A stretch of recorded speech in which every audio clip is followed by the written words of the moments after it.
La police de la pensée contre le révisionnisme annexe 2, 3 et 4 et bibliographie. Du jugement de Nuremberg à la loi Fabius-Guessot. Par Éric Delcroix, avocat au barreau de Paris. Annexe 2. Jacques Toubon contre le délit de révisionnisme historique.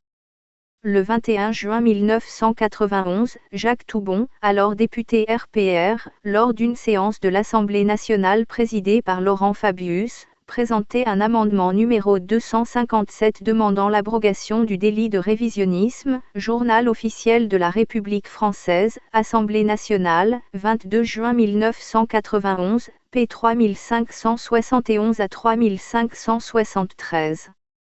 Présentant cet amendement, il déclarait en particulier: il s'agit donc du délit de négation des crimes contre l'humanité commis pendant l'Holocauste, donc du délit de révisionnisme.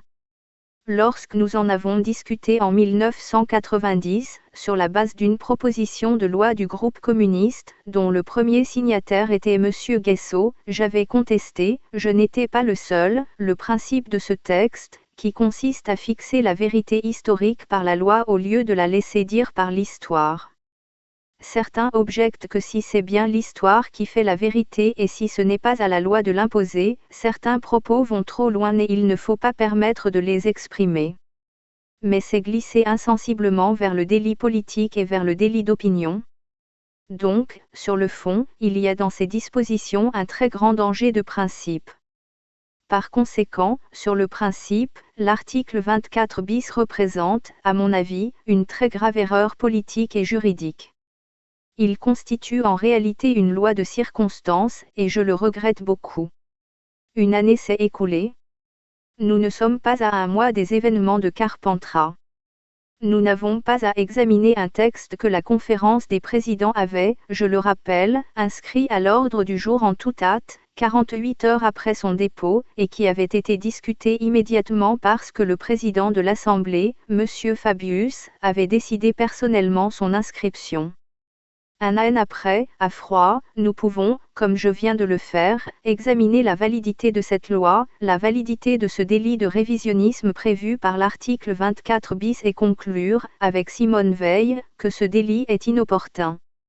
C'est une faute sur le plan politique et sur le plan juridique.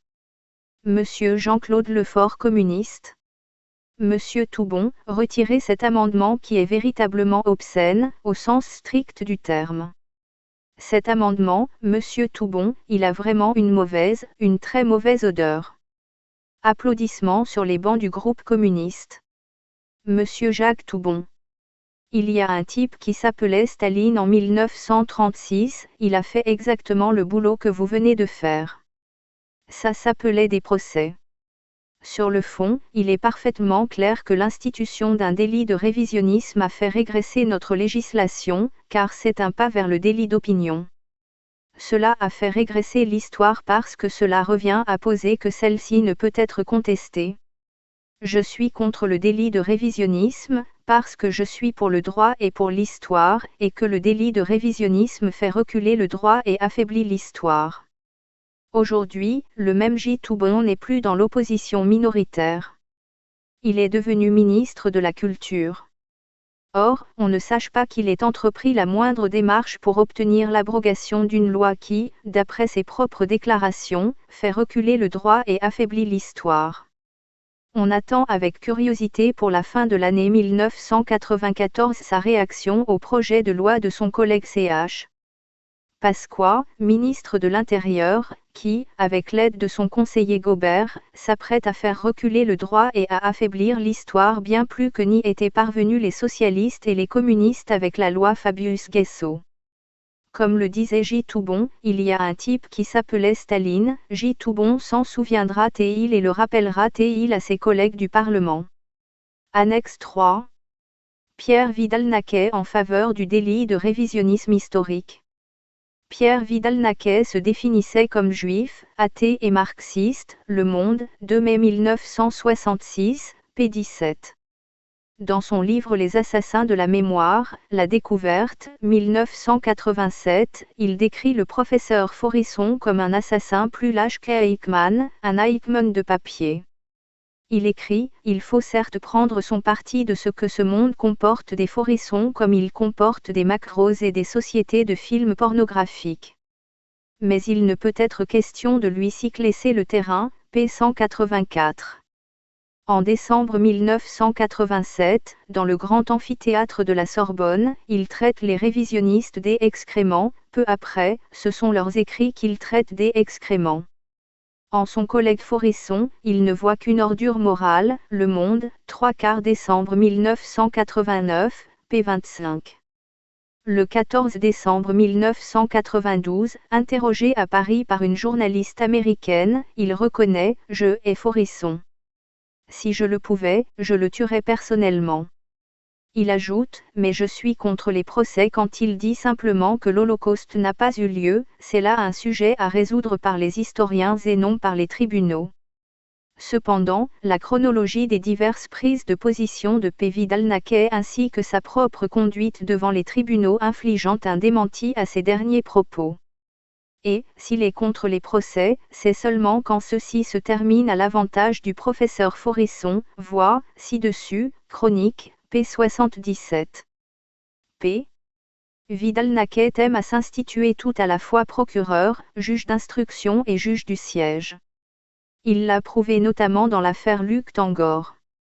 Le 24 mai 1983, L. Tangor avait été condamné à Aix-en-Provence par la cour d'assises des Bouches-du-Rhône à 15 ans de réclusion criminelle pour une série de viols particulièrement odieux. P. Vidal-Naquet, aidé de son fils François, avocat, avait lancé une campagne en faveur du condamné.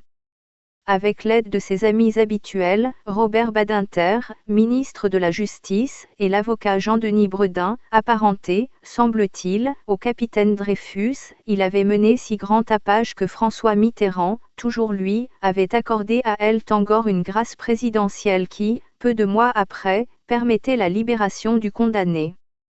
Mis en liberté conditionnelle le 15 janvier 1988, L. Tangor avait, dans la région de Nîmes, le 23 mai 1988, violé 2 étudiantes américaines de 21 ans. S'aidant d'huile de vidange, il les avait sodomisées. Le 8 février 1992, à Nîmes, la cour d'assises du Gard le condamnait à 18 ans de réclusion criminelle. P. Vidal-Naquet confessait alors son erreur tout en la minimisant et tout en s'en prenant au magistrat nîmois, ce qui allait lui valoir une réplique des plus sévères, Luc Tangor et notre erreur, Le Monde, 15 février 1992, p1-2, la réponse de 2 magistrats nîmois à P. Vidal-Naquet, Le Monde, 6 mars 1992, p2. Didier Gallo, juge d'instruction, rappelle quelques péripéties de cette affaire où il décrit P. Vidal-Naquet comme un homme ivre de suffisance, les grâces de Dieu / le scandale des grâces présidentielles, Albin Michel, 1993, p. 60. On ne manquera pas, avec le recul du temps, de savourer l'emphase de celui qui, sûr de sa science des historiens et des esprits sérieux, admonestait alors les juges, si j'affirme qu'il y a eu erreur judiciaire, c'est parce que cette innocence ressort de l'analyse du dossier tel que l'a pratiqué l'historien que je suis, il ne peut y avoir aucun doute pour un esprit sérieux. Contre Luc Tangor, il n'existe aucune preuve digne de ce nom. Ma conviction personnelle, absolue est qu'il est innocent, Le Monde, 28 décembre 1983, tout se sait toujours, et j'aime à penser au visage que feront les juges lorsque le vrai coupable aura été identifié, pour Luc Tangor, encore et toujours, Le Matin de Paris, 1er novembre 1986. Il y a chez ce professeur comme une fatalité de l'erreur. On pourrait citer bien d'autres fautes extrêmement graves qu'il lui a fallu admettre à contre-cœur. La postérité retiendra essentiellement de lui la fameuse déclaration d'historien rédigée en 1979 avec son ami Léon Poliakov contre les auteurs révisionnistes, vois, ci-dessus, p. 55. Il ne faut pas se demander comment, techniquement, un tel meurtre de masse a été possible. Il a été possible techniquement puisqu'il a eu lieu. Tel est le point de départ obligé de toute enquête historique sur ce sujet.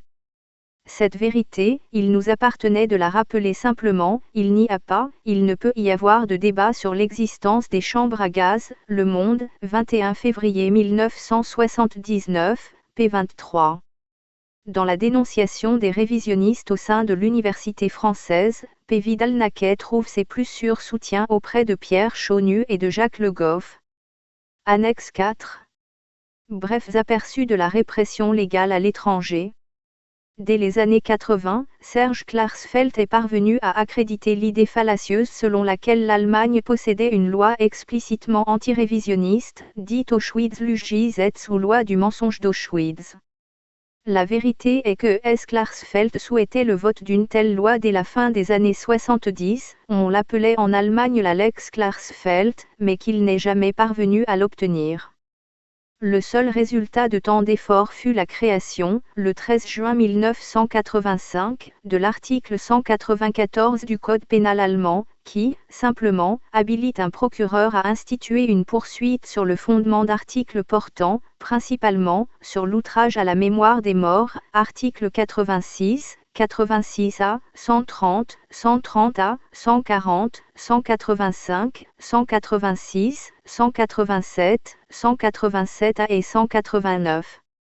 Si Klarsfeld, Vidal-Naquet, le rabbin Sira et d'autres personnalités juives cherchaient à faire croire à l'existence, en Allemagne, d'un article de loi explicite contre le révisionnisme, ou négation ou contestation des crimes nazis, c'était afin de justifier la création, en France, d'une loi identique, et cela en vertu de l'argument si souvent employé en d'autres circonstances selon lequel la France n'allait tout de même pas faire moins que l'Allemagne en pareil domaine. Le mensonge de ces apôtres de la répression s'est, récemment, dévoilé comme tel. La presse française vient, en effet, d'annoncer « L'Allemagne va bientôt punir les négationnistes », ses dirigeants viennent de mettre au point un projet de loi qui prévoit des peines allant jusqu'à 3 ans de prison pour ceux qui nient la réalité de l'extermination de millions de juifs dans les camps de concentration nazis durant la Seconde Guerre mondiale. Le texte devrait être présenté au Bundestag dès la semaine prochaine afin qu'il puisse être voté et entrer en vigueur avant l'été. Jusqu'ici la propagation de thèses négationnistes n'était pas explicitement interdite et ses auteurs pas toujours condamnés, Le Quotidien, 14 mai 1994, p. 10. Or, le Bundestag vient de voter le texte à l'unanimité, une unanimité stalinienne, et il est probable que le Bundesrat s'apprête à en faire autant. Mais le jugement de Mannheim, voit, ci-dessus, p. 70, prouve que les magistrats répugnent à obéir survollement aux ukases politiques en la matière. La France, patrie des droits de l'homme, est donc bien le premier pays au monde à avoir créé le délit de révisionnisme, portant ainsi gravement atteinte à la liberté de pensée, d'opinion, d'expression ainsi qu'à la liberté de la presse et au droit de la recherche scientifique. Alors qu'il est, le seul pays qui ait suivi l'exemple de la France et l'Autriche où un amendement à une loi du 26 février 1992 sur la répression du néonazisme dispose, quiconque, par l'imprimé, la radio ou un autre moyen d'information ou encore publiquement d'une autre manière propre à toucher beaucoup de personnes, conteste, bagatellise grossièrement, approuve ou cherche à justifier le génocide national-socialiste ou d'autres crimes nationaux-socialistes contre l'humanité est passible d'une peine d'1 an à 10 ans de prison, voit. Waltraud Barilli, Autriche, le Parlement de Vienne adapte la législation réprimant les néo-nazis, Le Monde, 4 mars 1992, p. 3. La dite loi a été promulguée par le président de la République autrichienne Kurt Waldheim, qui espérait ainsi, mais en vain, rentrer en grâce auprès du Congrès juif mondial, voit. Bundesgesetzblatt für die Republik Österreich, 19 mars 1992, loi 148. La répression s'est immédiatement abattue sur de nombreux révisionnistes autrichiens avec la collaboration si empressée des journalistes autrichiens, dignes émules en délation de leurs confrères français, que la police autrichienne, surprise de tant de zèle, a déclaré leur valoir une fière chandelle. News, article signé d'Andreas Kube et d'Atta Athanasiadis, 7 juin 1993, p. 14 à 16, 1. La répression contre les révisionnistes s'exerce donc, à l'étranger, en Allemagne et en Autriche mais aussi en Grande-Bretagne, en Suède, aux Pays-Bas, en Belgique, en Suisse, en Pologne, en Croatie, en Italie, ainsi qu'au Canada, en Australie, en Nouvelle-Zélande. En revanche, aux États-Unis, les tentatives de répression soit judiciaires, soit purement criminelles, ne parviennent pas à enrayer un extraordinaire développement du révisionnisme historique jusque dans les universités et dans certaines émissions de télévision les plus populaires, et cela malgré l'emprise de l'idéologie politically correcte. La Belgique envisageait de suivre l'exemple de la France mais elle vient d'y renoncer, le législateur se rendant compte qu'instituer l'infaillibilité des juges de Nuremberg revenait à poursuivre éventuellement ceux qui affirment que le massacre de Katyn n'est pas un crime allemand comme le prétendaient ces juges mais un crime soviétique comme a fini par le prouver l'ouverture des archives russes. La Suisse se prononcera le 25 septembre 1994 par référendum sur l'adoption d'une loi votée à Berne et instituant le délit de révisionnisme et qu'a jusqu'ici bloqué une pétition, comme le prévoit la Constitution helvétique. En avril 1993, le Parlement européen a adopté, par 278 voix pour et 39 voix contre, un plan de bataille contre l'intolérance raciale et le révisionnisme. Ce plan pourrait prendre effet en 1995, année européenne de l'harmonie entre les peuples, Ariadobov de Bruxelles, Jouischwald, de Jérusalem Report, 20 mai 1993, p. émoticône n'en croyant pas ses yeux. Mais, sans plus attendre, divers pays européens pratiquent une politique anti-révisionniste au-delà de leurs frontières respectives.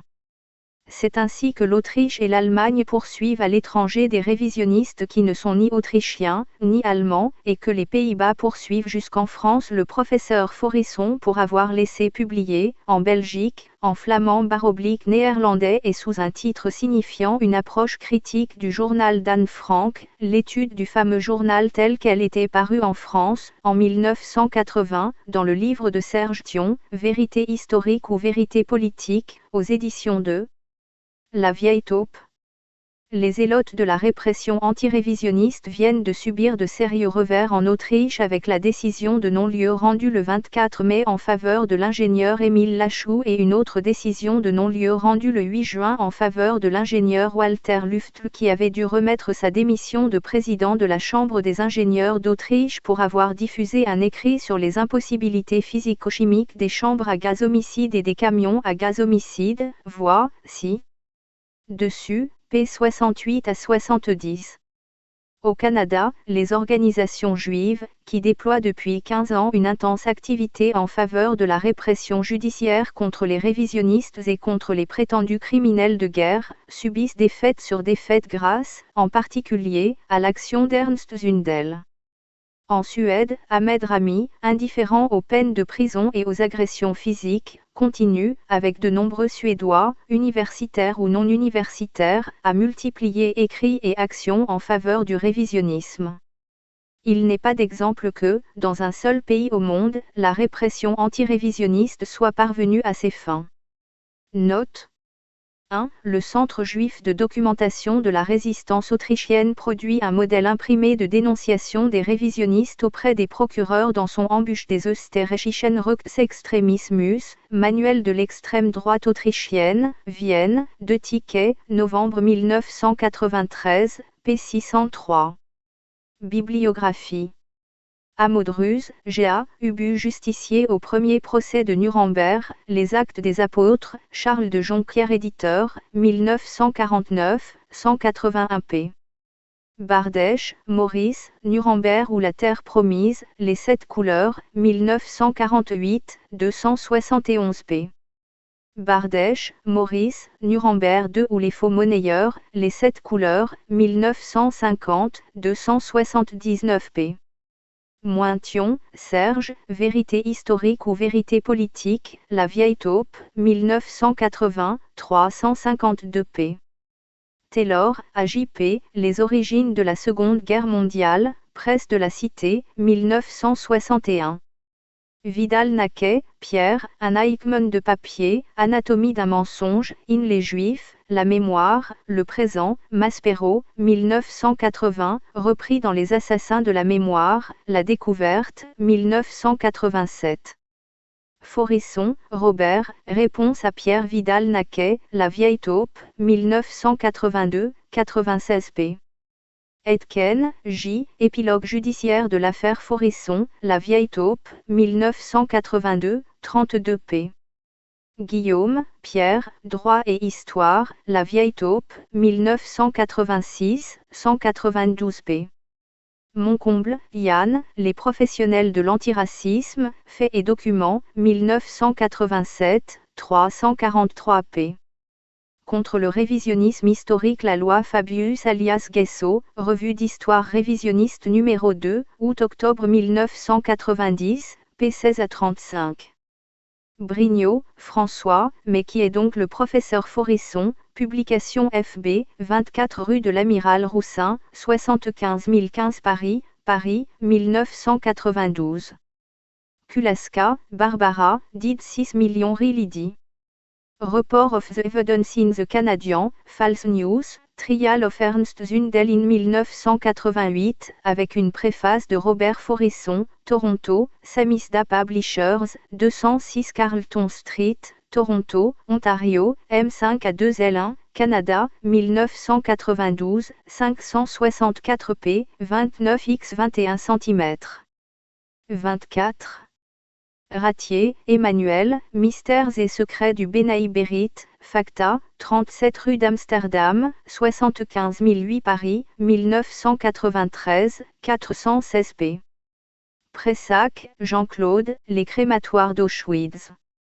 La machinerie du meurtre de masse, Centre national de la recherche scientifique édition, 1993, 856 p. et 48 p. hors texte. Forisson, Robert, réponse à Jean-Claude Pressac sur le problème des chambres à gaz, diffusion RHR, boîte postale 122, 92 704 Colombe-Cedex, 1994, 96 p. Madiran, Jean, La loi Rocard du 13 juillet 1990, seconde édition, édité par Présent, 1994, 20 p. Madiran, Jean, Police. Vos pensées. Numéro spécial hors série d'itinéraire, d'Ifralivre, boîte postale 13, 78 580 Maule, 1994, 28 p. Il s'agit d'un petit aide-mémoire sur le commissariat de la police de la pensée. Ce commissariat se situe au 35 rue Saint-Dominique, 75 007 Paris. Le vrai visage de Patrick Gaubert, le conseiller très spécial de Charles Pasqua, Facta, 1994, 64 p. Pauvert, Jean-Jacques, nouveau et moins nouveau, visage de la censure, suivi de l'affaire Sade, Les belles lettres, 1994, 199 plus 76 p.